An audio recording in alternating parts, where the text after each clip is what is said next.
Hey again guys, this is going to be the second part of the videos I said I'd do tonight.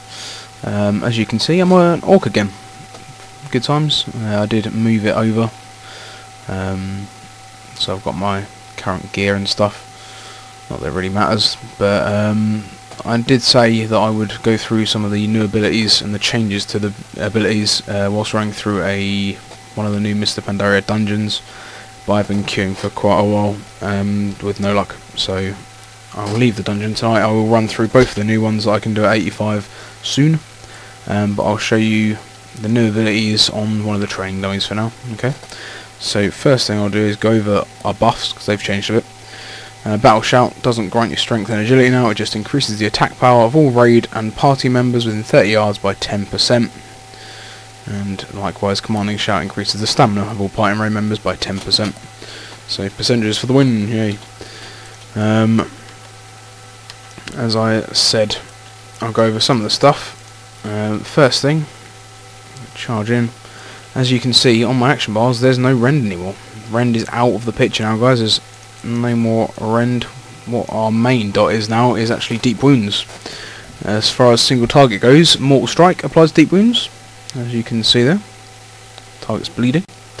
And now Thunderclap. As of level 56, you'll get the Blood and Thunder talent, which is a passive talent, and it means that every time you Thunderclap, it will inflict deep wounds on all of the targets. So what we're going to be doing in trash packs now, guys, is we're going to run in, and the Thunderclap is going to become, part of our DPS rotation for trash, or for AOE anyway. Just as we would be spreading Rend at the moment in Cataclysm through the Blood and Thunder talent. This is just going to be, it will apply deep wounds to all of the mobs it hits, so that's good stuff. As I said, single target, Mortal Strike, we'll put it on, and every time you Mortal Strike it will refresh it as well, so that's all good for bosses and the like. Next thing I'll go over is stances. The stances now, as you'll see, switching stance doesn't actually change our buttons, doesn't change our action bars. So obviously what Blizzard are getting at with this is that we don't need to switch stance to use different abilities. The only reason we want to be switching stance now is to get the effect from that specific stance. Doesn't actually say it on here, but now Battle Stance increases all of our damage done by 10%, so that's going to be the stance we want to be staying in pretty much all the time, apart from big AoE packs, because Berserker Stance, the effect that does is increases our Whirlwind and Cleave damage by, I believe it's 30%, I think it's 30, it might be 20, but it just specifically increases those AoE moves, the damage they do, by a percentage. So Battle Stance is what we're going to be sticking in pretty much all the time. So that's the changes to the stances. Next thing, I'll start going over specific moves. So as I said, Mortal Strike now inflicts deep wounds every time, which is our dot. It also inflicts mortal wounds, which is, it's just what the Mortal Strike debuff is in Cataclysm now. It reduces the healing done to the target by 25%. And now Mortal Strike, quite a big change, is that it doesn't actually cost rage, it generates rage. So now some of our special abilities, they won't cost rage, they will generate them, which is quite interesting. Another big thing for Mortal Strike is that it allows the use of Overpower. So obviously now we don't have Rend. Rend can't be what's activating our overpowers. Every time we use Mortal Strike, we are guaranteed to be allowed to use Overpower, and then that Overpower has a 30% chance to allow us to use another Overpower. So that's pretty good. It didn't proc then, but let's see if it will do it now. Overpower. Again, it didn't proc. Let's try again. Mortal Strike. Overpower. There you go, second proc Overpower. And that actually does have a 30% chance of proccing it again. I had 5 in a row earlier. That was fantastic. But yeah, that's how our Overpower procs. And it'll also proc if the target dodges or parries as well. So that's pretty cool. So starting off with Mortal Strike, Overpower. If we don't get an Overpower proc, then you can use Slam. Slam now is instant cast. That's a nice little change. No more cast time for Slam, and it still, as it does now, it hits pretty nice and hard. But it does cost a fair bit of rage. It costs 30 rage, so it's worth keeping an eye on it. Nice attack to use, but it is pretty rage heavy. Next thing I'll go over is Colossus Smash. Colossal Smash does what it has done. It bypasses 100% of the target's armor, but now it also inflicts this debuff, Physical Vulnerability, which increases physical damage taken by 4%. So that's pretty cool. It's like one of the Death Knight runes, Rune of Razor Ice I believe it is. They've got that at the moment. Now we can do it as well, 30 seconds, and that's from Colossal Smash. What else have we got? Dragon Roar, as I said in the previous video, it is disgustingly good. Let's have a look at it. It'll hit all three here. Boom! 38 crit, 38k crit, 40k crit there.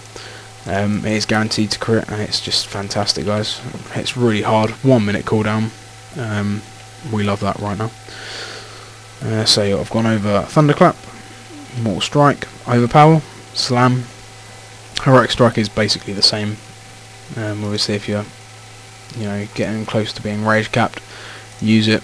It still doesn't hit as hard as it doesn't now. It doesn't hit as hard as Slam, but now our it's not actually on my action bars, but our Deadly Calm now doesn't allow us to use attacks completely rage free.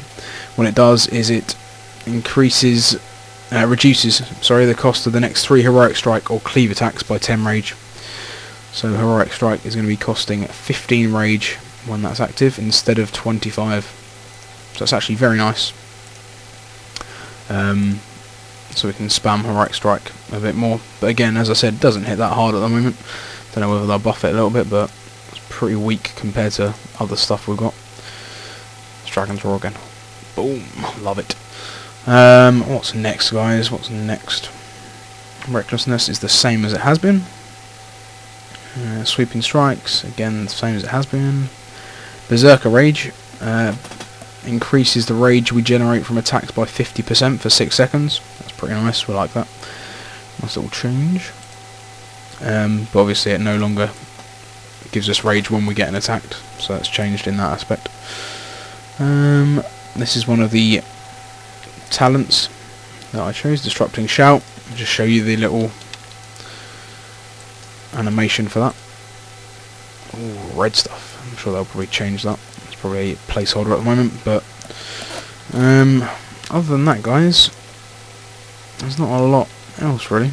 There is other stuff, but I wouldn't class them as key changes at the moment. And obviously all of this is still subject to change. It's not set in stone yet, but this is how it's looking at the moment. It's actually looking really nice at the moment. I'm still enjoying Arms Warrior gameplay, as you can see. Looking pretty good on the damage front as well. One more Dragon's Roar for the fun of it. Boom! And one more thing I will show you as well, guys, just for a bit of fun. I looked in my mounts when I just logged on here, and I had this Crimson Pandaria Phoenix. Boom! It looks awesome. It really does look cool. And I thought I'd show you that mount. But one funny thing, I'm guessing it's not meant to be like this, it's probably bugging out, and they probably will change it. But when I fly, it goes crazy. What's this all about? Oh, and it stops and it's fine. And then we fly again. Oh, it goes crazy. Look at that. So I'm guessing that's not how it's meant to fly. But, oh well, it looks great while I'm just hovering. So again, guys, next time I will be hopefully doing a couple of runs through the new dungeons. You can see what they're like. They are pretty good dungeons. I've gone through both of them so far, and I like them, so that's good. But please do, if you like this, rate, comment, subscribe. I will be posting loads more videos. So thanks again, guys.